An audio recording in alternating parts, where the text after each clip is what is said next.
Water can take part in chemical reactions, and you remember the case of rusting where water is involved.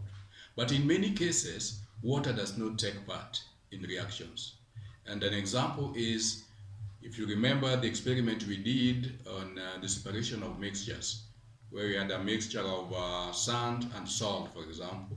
To separate them, we added water, stirred to dissolve the salt, then filtered to obtain the filtrate, then we evaporated the filtrate to remain with the salt. Now, that it was possible because water did not affect the salt. It did not react with the salt to produce another substance. It only dispersed or dissolved the salt, and that's why we were able to obtain salt at the end, that is after evaporating the water. Now, there is something very important about water, is that some chemical reactions cannot take place without the water. And we are going to demonstrate that using liver salt, which I have here. Liver salt is a mixture of an acid, a solid acid, and a solid hydrogen carbonate.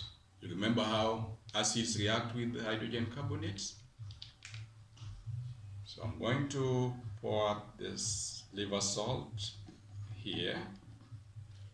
Here we have it. Observe keenly. There is no noticeable reaction between the two substances. Okay, now let's see what happens when we add water to the mixture. Suddenly, there is a vigorous effervescence or production of gas bubbles. That means that the two substances in the mixture are now reacting. They were not able to do so before we added water. So water, the presence of water, has now enabled them to react. We say, in this case and many other cases, that water provides a medium for chemical reactions.